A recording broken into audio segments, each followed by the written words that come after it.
diz assim: por isso, cingindo o vosso entendimento, sede sóbrios, esperai inteiramente na graça que vos será sendo trazida na revelação de Jesus Cristo. Como filho da obediência, não vos amoldeis as paixões que tinhas anteriormente na vossa ignorância. Pelo contrário, segundo é santo aquele que vos chamou, tornai-vos santo também, vós mesmo, em que todo o vosso procedimento. Porque escrito está: sede santos, porque eu sou santo. Amém? Senhor, eu te louvo e te agradeço pela tua palavra que tem nos alimentado e tem nos direcionado. Fala conosco, Senhor. Se não for o teu Espírito, não adianta, Pai. A letra não transforma, mas o teu Espírito nos leva a uma transformação.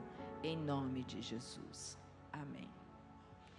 Irmãos, eu nunca assim ocultei, né, dois personagens. Aliás, a Bíblia toda ela me encanta, mas existem dois personagens que me encantam muito no Velho Testamento, é Moisés, e no Novo é Paulo. E entre um e o outro é Davi, né?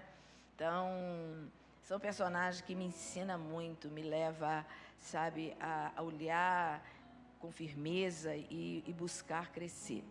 Moisés, ele me inspira muito por algumas coisas que nós olhamos, sabe, a intimidade, mas a gente vê todo um processo na vida dele. E uma das coisas que eu venho aprendendo, irmãos, que santidade não se ensina. Não tem escola, não tem livro, não tem seminário.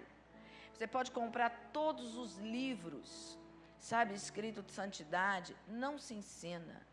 Do que eu venho aprendendo, santidade só tem uma maneira correta, é quando eu olho para Cristo, é quando eu me aproximo dEle, é quando eu busco, sabe, ver Deus, quando eu busco ver a sua face, porque aí eu entendo o que é santidade e me coloco nesta posição de santidade. Por mais que nós tenhamos que colocar, desenhar, sabe, montar um esquema, não faça isso, não é assim, isso não é ser santo. Irmãos, isso não adianta se eu não estiver nessa posição. Porque uma das coisas eu entendo que se eu sou filho de Deus, o meu Pai é santo. Então, os seus filhos são santos, nós trazemos o DNA do nosso Pai, as características, né? O que a gente diz, os caracteres, eles vêm no nosso DNA.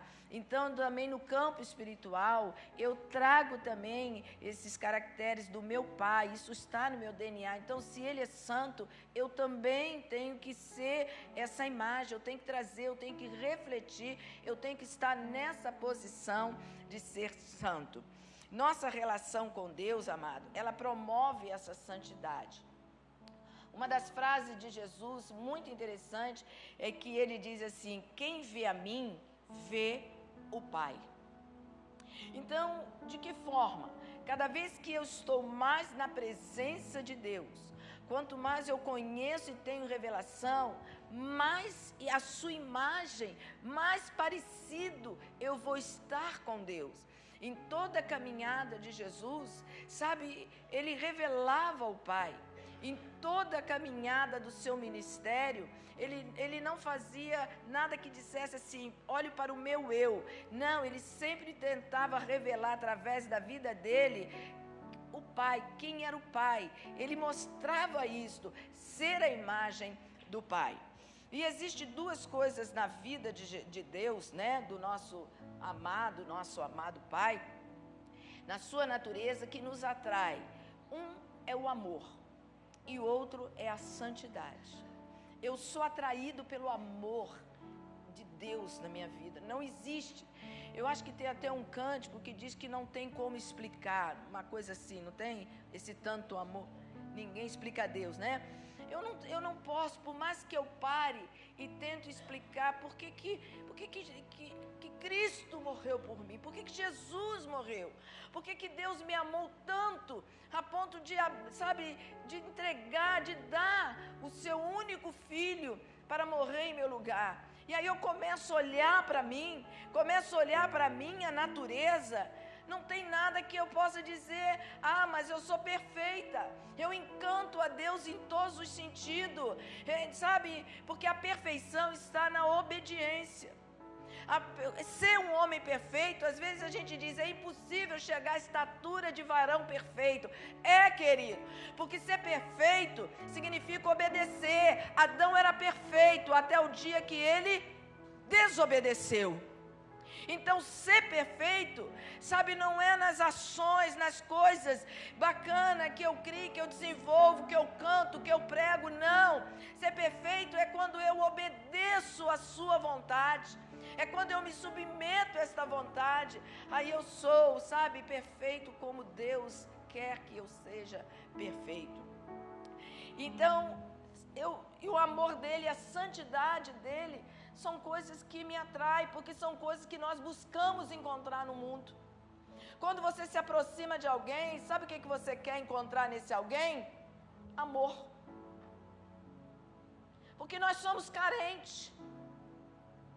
Nós queremos, sabe, amor.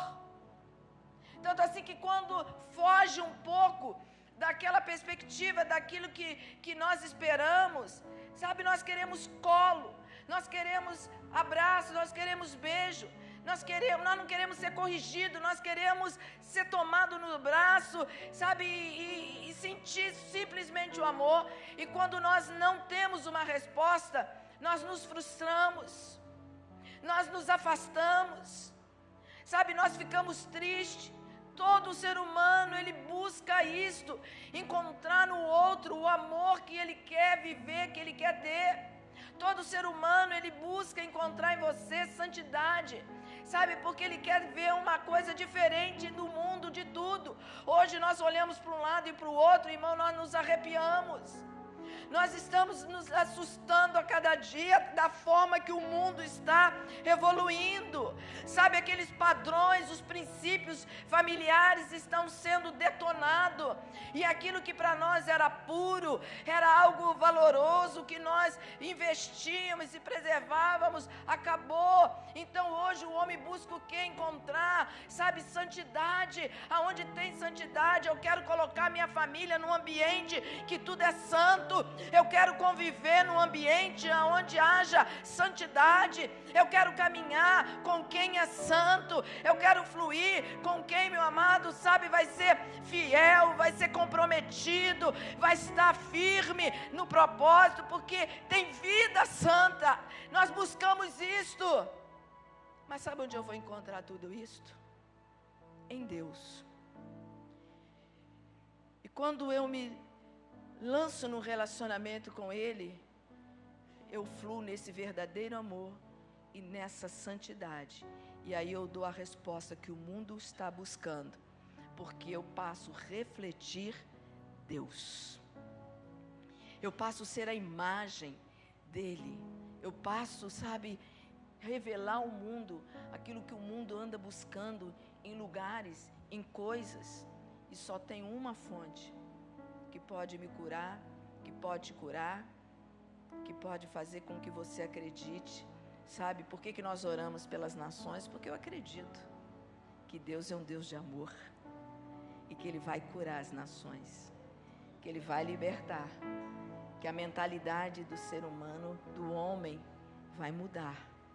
E nós vamos trabalhar, nós vamos prosseguir numa mesma linha de pensamento, de somente adorar a Deus. Querida, então, olhando isso daqui, eu percebo que quanto mais eu me relaciono, quanto mais eu busco, eu sou transformado de glória em glória. Sabe, porque eu só encontro, eu só vejo beleza em Deus. Eu estou... um dos textos que está me consumindo de uma maneira boa e gostosa é o livro de Apocalipse. Eu não saio daqueles primeiros capítulos, irmão.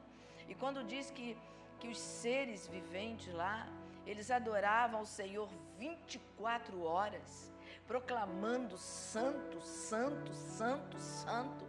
Irmãos, eu estou impressionada com aquilo, porque eu olho para aquilo e digo, o que faz com que, sabe, alguém fica 24 horas proclamando santo, santo, santo e não se cansa.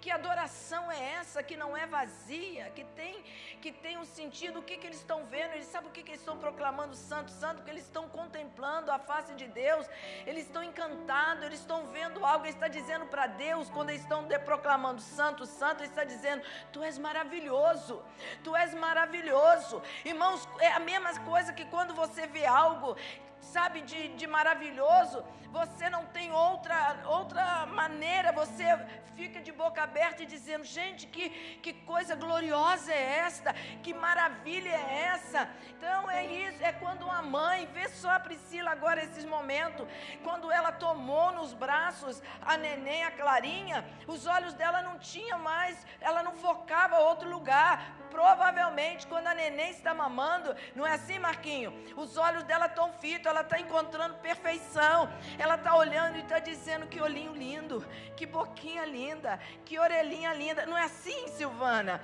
Não é assim, mãe? Não é assim, pai?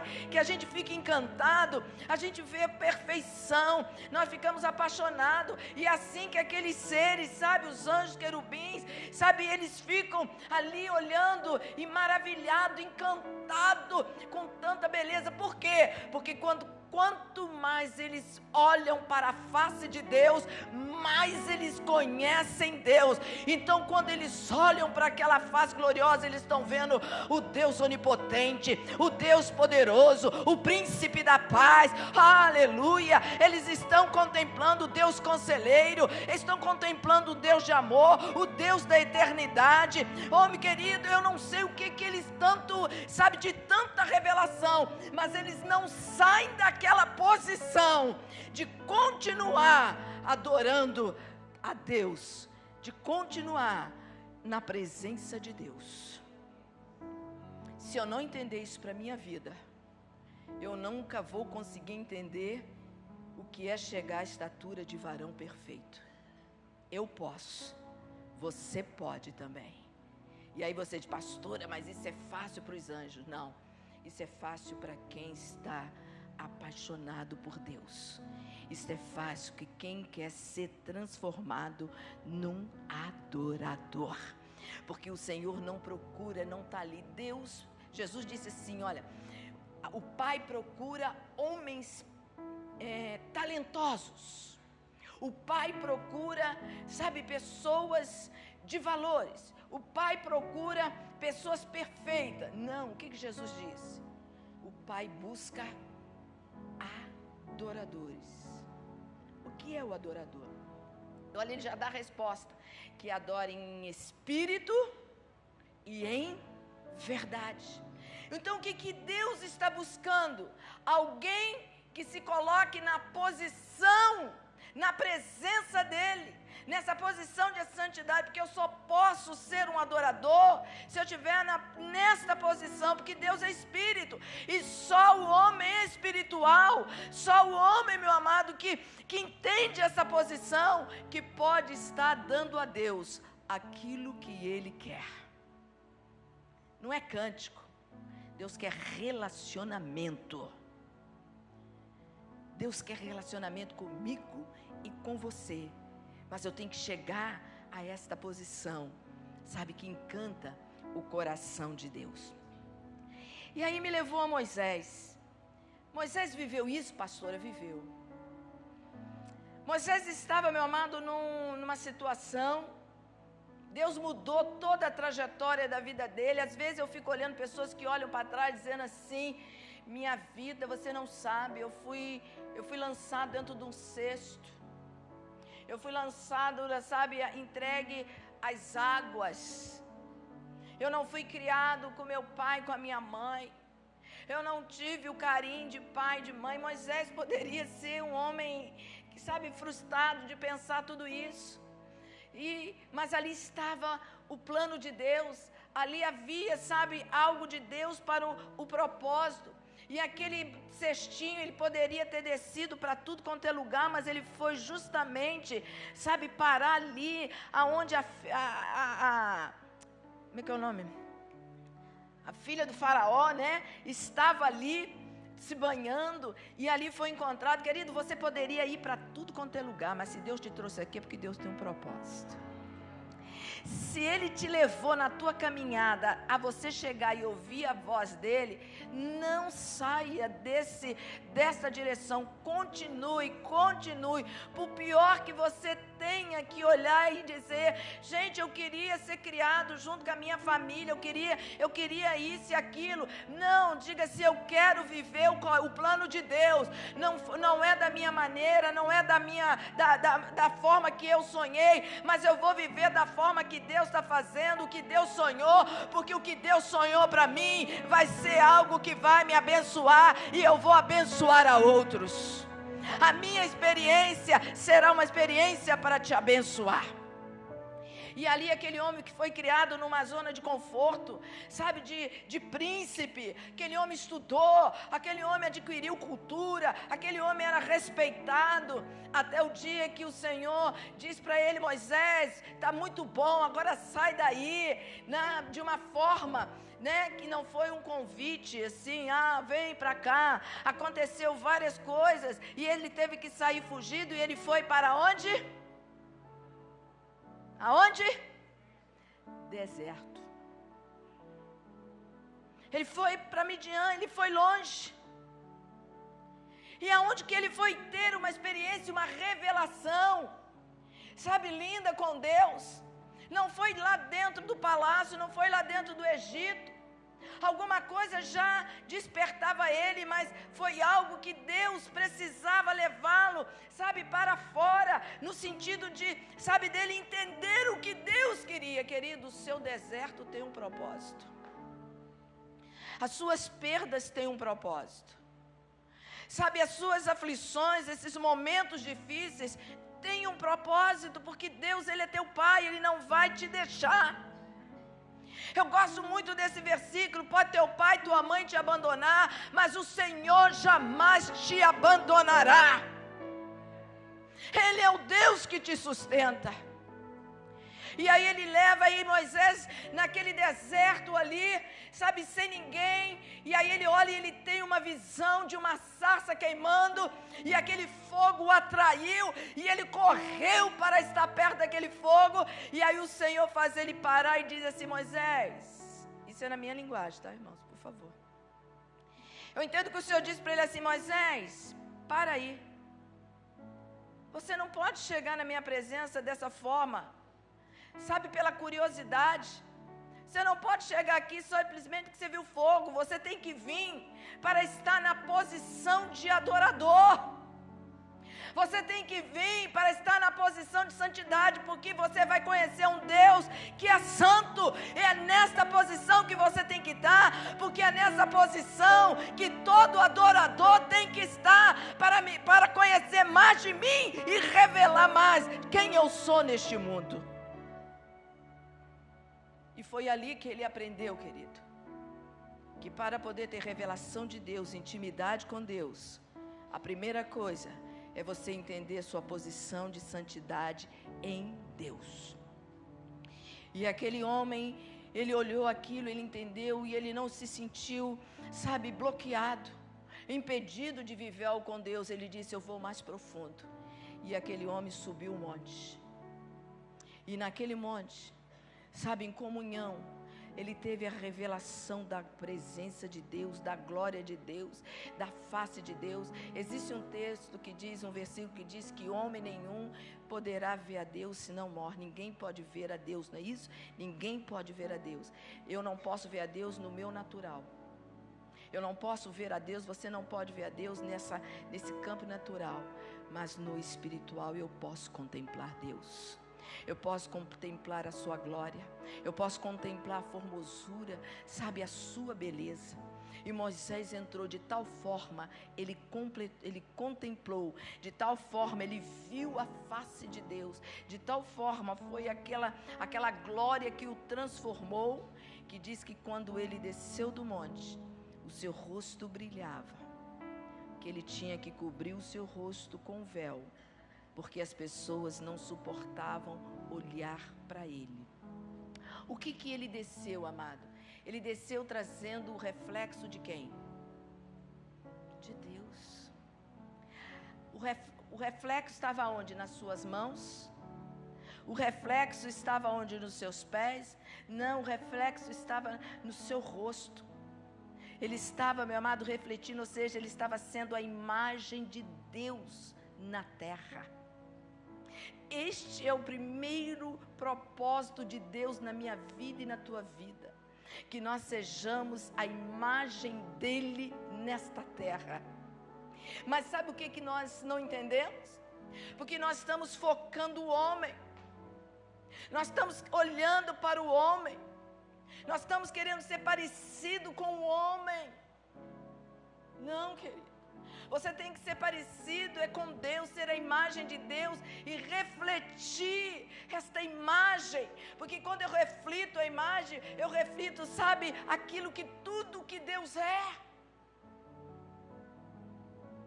E muitos vão entender que é um Deus na minha vida e na tua vida, por essa transformação que acontece quando eu começo a estar nesta posição. Quando Deus, meu amado, uma coisa interessante que eu li essa semana, lá em Gênesis, no início, que diz assim: no princípio criou Deus os céus e a terra, porém, estava sem forma e vazia. Olha só, estava em desordem. Mas olha o que me chamou a atenção. Havia trevas sobre a face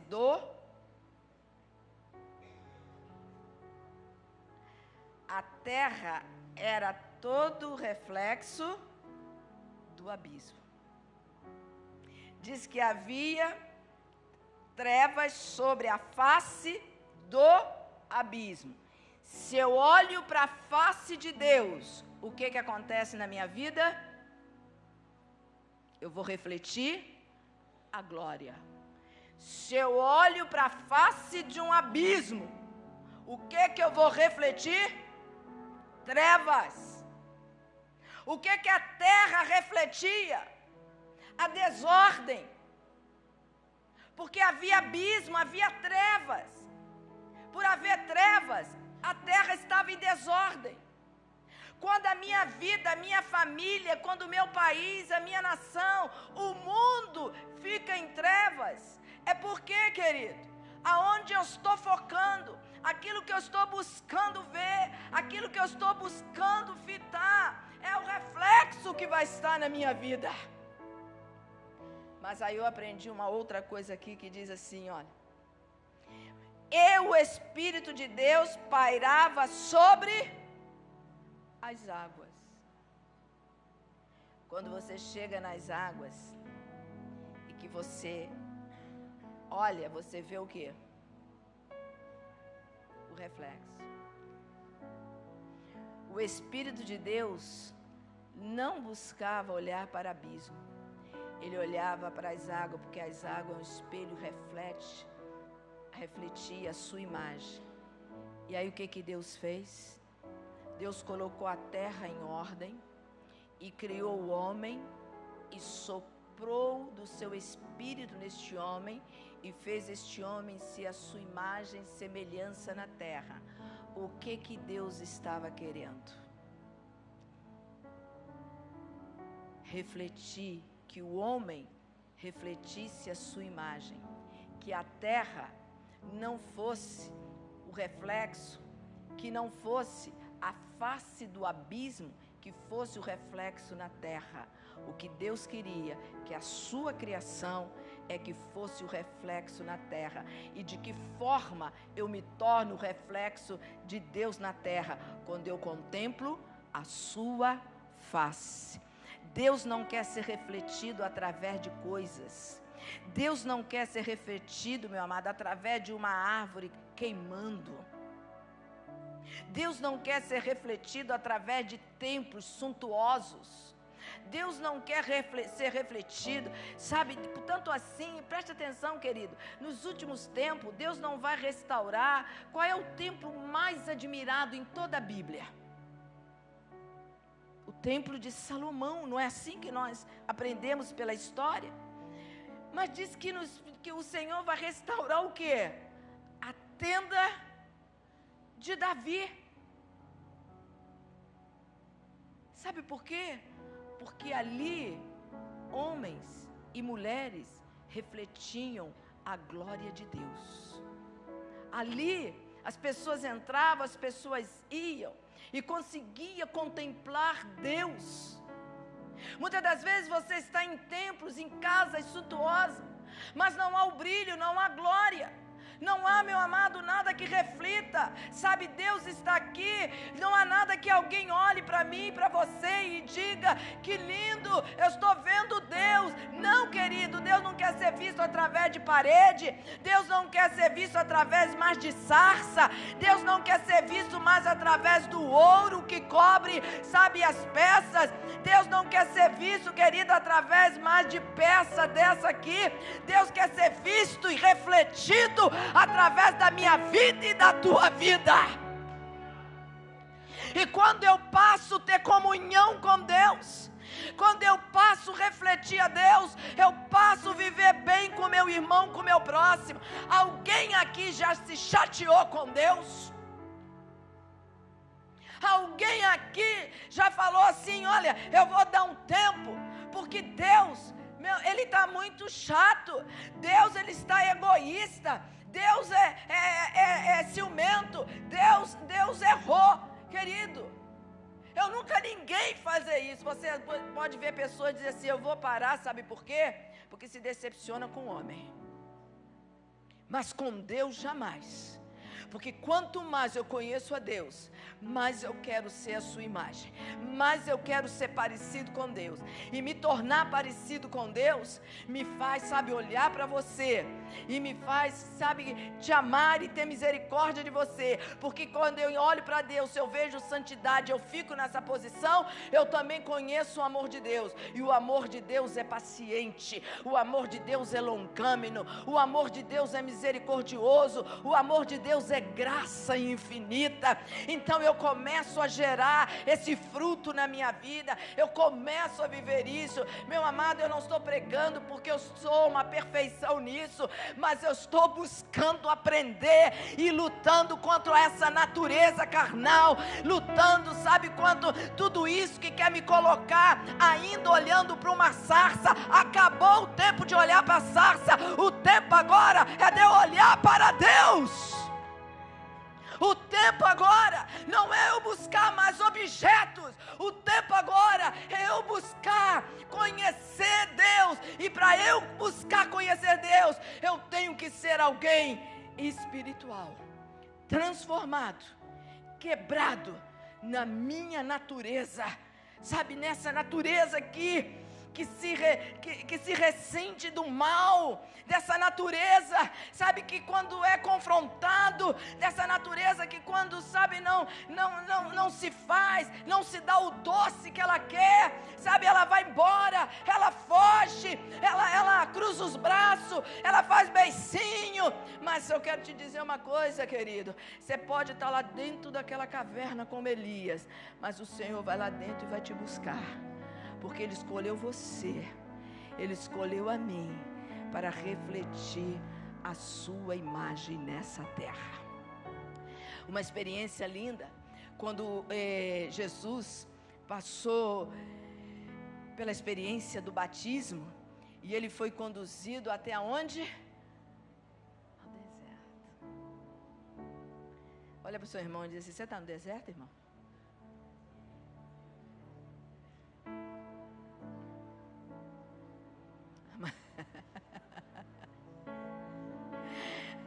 Agora ele olha para ele e diz assim: parabéns, que bênção, que privilégio, que delícia, porque você vai sair com uma grande experiência, você vai conhecer Deus. E aí o Senhor é levado, Senhor, para o deserto, e ali 40 dias jejuando, conhecendo, fluindo. Irmão, porque quando a gente jejua, é onde, sabe, essa carne, ela fica disciplinada, é onde você consegue ouvir Deus, você não tem reação, você não tem força, é onde Deus pode falar e você pode ouvir. É onde você entende e diz assim: eu não tenho força força para fazer nada. Se Deus não fizer, se Deus não falar, não adianta. É aí que vem as nossas experiências. E aí, quando acabou aquele jejum, chegou o Satanás e ele começou a tentar o Senhor. E uma das tentações muito interessante, que ele olhou e disse assim: tu não está com fome? Transforme essas pedras em pães. E aí o Senhor disse assim, ó: eu não estou aqui para isso. Passando tempo depois, vem comigo, ele diz: você não está com fome? Transforma. E Jesus disse não. Passando tempo depois, eu encontro Jesus num campo, num local, também deserto, com uma multidão. E os discípulos falando para ele assim: Jesus, manda esse povo embora, porque não tem como alimentar e nem tem onde comprar, porque eles estavam no local deserto. E Jesus diz assim: vamos alimentá-los. Vamos alimentá-los. Dai voz de comer. E aí tem um menino, que a gente já conhece a história, e dá aqueles peixes, aqueles pães. E aí Jesus faz a multiplicação dos pães. Por que Jesus tem... Ele não tinha o mesmo poder? Ele não estava cheio do Espírito ali no deserto, quando ele foi tentado? Ele não estava com fome? Ele não estava cheio do Espírito aqui no deserto? E ele não fez o milagre acontecer? Sabe o que eu entendo, querido? Quando eu me torno a imagem do Senhor e reflito, eu entendo o propósito. A unção que está sobre a minha vida não é para ser exposta em causa errada, para exaltar o meu eu. A unção que está na minha vida é para viver o propósito de Deus e para alimentar a vida dos famintos, daqueles que não conhecem a Deus, daqueles que precisam ver os sinais do grande amor de Deus. Sabe, é isso que é refletir a imagem de Deus. Eu não vivo em prol, sabe, para minha satisfação. Quando o Senhor enviou o seu Filho, Ele não estava ali pensando só nele, Ele estava pensando em mim e você. Ele sabia que havia uma morte eterna. Ele disse: tem que alguém que perder, que perca eu, mas eu vou salvar os meus filhos, eu vou salvar a humanidade. Quando Jesus estava ali, Ele estava com fome, mas Ele entendeu: mas eu não estou tendo essa revelação, eu não me tornei, não estou aqui sendo a imagem, semelhança, essa unção, esse poder que está sobre mim não é para revelar, sabe, quem eu sou no natural, o meu eu, é para revelar Deus. E outra coisa, quando eu vejo a face de Deus, eu sei quem é Deus e eu entendo a minha identidade. A minha identidade é ser alguém que reflita a Deus, a imagem de Deus. Se Deus é um Deus de amor, eu sou um filho de amor. Se Deus é um Deus de misericórdia, eu sou um Deus de misericórdia. Se Deus é um Deus que estende a mão, eu sou um filho que estende a mão. Se Deus é um Deus de santidade, eu sou um filho que flui em santidade. Não tem como. Jesus disse lá no Evangelho de João 15, meu Deus, o que entrou isso aqui agora? Deixa eu ler então.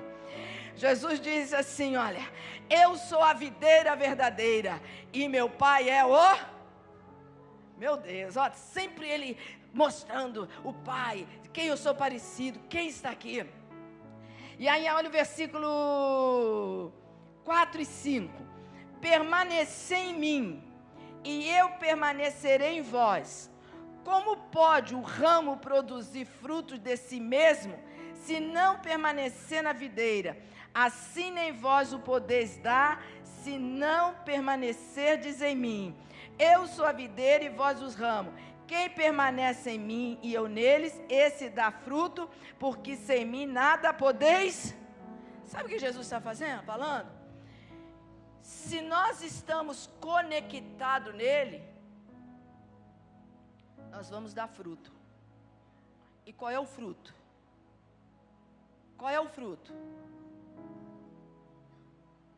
Se ele dizia que quem olhasse para ele via o Pai, se o Pai é um Deus santo, quem olhasse para ele ia ver um Filho santo. se eu e você estamos conectados nele, se eu e você entendemos que o que está nele vai fluir em mim, então eu não sou alguém, meu amado, que vou refletir qualquer imagem. Eu vou refletir a imagem de um Deus santo. De um Deus santo. Sabe por que o mundo está tão assim, perdido, sem direção? Porque não quer ouvir esse tipo de mensagem. O mundo não quer ser santo. O mundo não quer, meu amado, frustrar os seus desejos. E uma outra coisa que eu aprendi, buscando conhecer a face de Deus, aquilo que é o centro da minha vida é daquilo que eu me alimento. E se Cristo é o centro da minha vida, é dele que eu me alimento. E todo fruto que for gerado através de mim vai refletir quem é o centro da minha vida. Onde você tirou isso? Jardim do Éden. Jardim do Éden. Qual era a árvore que estava no centro? A árvore da vida. Pegou aí, pastor Luciano? Pastor Carlos pegou? Vou devagar, né? Então, qual era a árvore que estava lá no centro do jardim? A árvore da vida. Ele podia se alimentar de quê? De todas as árvores. Sabe quantas árvores tinha ali dentro? Você gosta de manga? Tinha. Você gosta de jabuticaba? Você gosta de pera? Tudo que você imagine. Mas a árvore mais linda, que alimenta e cura, é a árvore da vida. E ela estava ali. E o Senhor disse assim, ó, podem comer de tudo que está aqui. E a árvore da vida estava lá para comer. Ela era o centro do jardim. Enquanto Adão se alimentava da árvore da vida, ele estava na posição de santidade. Ele estava vendo a face de Deus. Ele era o adorador perfeito na terra. Ele obedecia a Deus. O Senhor disse para ele, governe, administre, dê nome a tudo, e ele executava. Ele tratava até Eva com muito amor. Eva era o xodó dele. Ele cuidava. Como ele...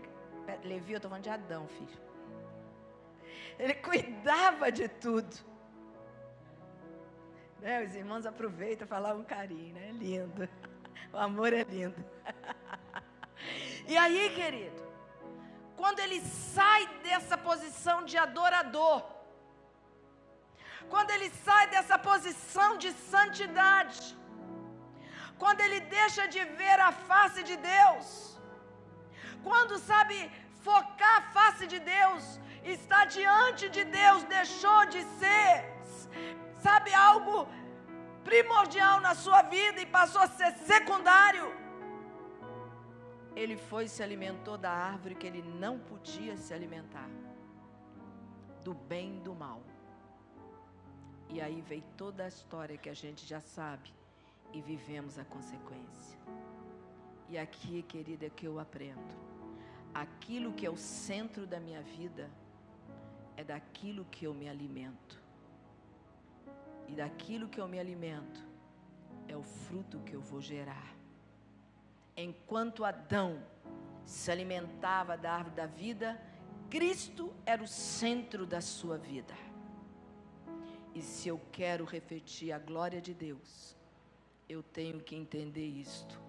Cristo é o centro da minha vida. E quando Ele é o centro da minha vida, eu contemplo a face de Deus. E eu passo a ser a imagem e semelhança de Deus.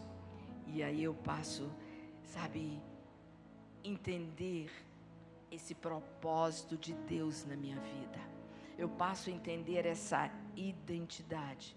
Eu passo a refletir uma imagem, não só uma imagem, mas eu passo a ser aquilo que o homem tanto deseja, conhecer a Cristo. Mas hoje nós só conhecemos a Cristo através de mim e de você. Porque quando o Espírito Santo ele nos foi enviado, houve uma direção para que vós sejais minha testemunha. E eu só posso ser testemunha daquilo que eu vejo. Você já viu uma testemunha aí num tribunal e contar algo que nunca viu? Pode, Ivan? A testemunha só pode ir ao tribunal, não é isso, Vitor? E afirmar aquilo que viu, não é? Então eu só posso ser testemunha de Cristo na terra se eu vê-lo, se eu contemplar. E como que eles vão acreditar que eu vi? Porque eu passo a ser o reflexo da sua imagem nessa terra. E eu quero encerrar aqui, querido, chamando você para refletir hoje. Nós vamos participar desta mesa. Nós vamos participar não como apenas mais uma ceia que eu vim, mais um pão que eu vou pegar, mais um suco que eu vou beber. Não. Eu quero que você faça a leitura do que é participar desta mesa. É esta mesa que te leva de volta a ser conectado na árvore da vida. E quando eu entendo que eu estou conectada na árvore da vida, essa árvore da vida, ela tem que ser o centro da minha vida. Você sabe por que todo o povo judeu, toda aquela trajetória que nós conhecemos da história de Jesus, sabe por que crucificaram e rejeitaram? Porque olhavam para ele e viam a ele apenas como um profeta, um homem. Ninguém olhou para ele, só tem uma pessoa na Bíblia que olhou para ele e teve a revelação. Ele é o Cristo, o Filho de Deus. Quando eu começo a fazer esta leitura, eu não estou participando de uma mesa a qual Jesus falou. Eu estou participando de algo que me faz ser conectado à árvore da vida. E se eu estou conectado, ela passa a ser o centro da minha vida. É dele que eu me alimento. É dele que eu me alimento. E o que é Cristo na minha vida? Já sei que você vai dizer assim: a esperança da glória. Não é só isso não. Cristo na minha vida, Ele é perdão. Cristo na minha vida, Ele é paz. Cristo na minha vida, Ele é misericórdia. Cristo na minha vida, Ele é santidade. Cristo na minha vida, Ele é tudo. Cristo na minha vida é a resposta para o meu lar e para o teu lar. Cristo na minha vida é a resposta para vocês jovens. Cristo na minha vida é resposta para aquele vizinho. Cristo na minha vida é resposta para esse governo e para esta nação. Cristo na minha vida é resposta para Israel.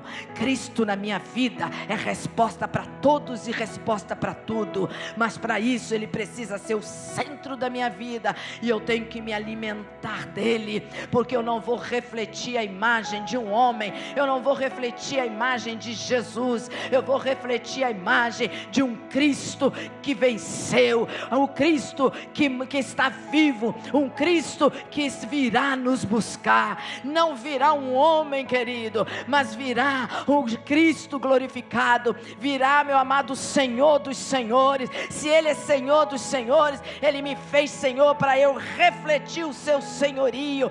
Ele me fez, meu amado, para que eu reflita a sua glória, e cada vez que eu olho para Ele, eu vou sendo transformado nesta glória, e de glória em glória. O brilho que você vai ver em mim não é o brilho de um simples sol, de uma maquiagem. O brilho que você vai ver em mim é o brilho daquele que é o centro da minha vida, Jesus Cristo, o Rei da glória. E aí as brigas, as contendas, elas vão terminar. As diferenças, porque eu vou olhar você, eu não vou ver simplesmente um homem natural, uma mulher, sabe, diferente de mim. Eu vou olhar para você, eu vou ver a imagem do Pai. Eu vou me ver como você, porque nós somos filhos do mesmo Pai. Eu vou ver um amor incrível na sua vida. Eu vou ver, sabe, um brilho incrível. Se uma sarça atraiu um homem, o que será quando Cristo passar a brilhar na minha vida? Eu vou atrair uma nação. Quem você espera refletir nesses dias? Quem você, meu amado? Quem é o centro da tua vida? O que me impede de fazer loucuras? O que me impede de tomar decisões erradas? O que me impede, meu amado, de estar mal com você? É quem é o centro da minha vida. Quem é o centro da minha vida. Aí eu não tenho boca mais para crítica. A minha boca, ela vai sair palavras que vão te dizer: para Deus nada é impossível. Vamos estar de pé, querido.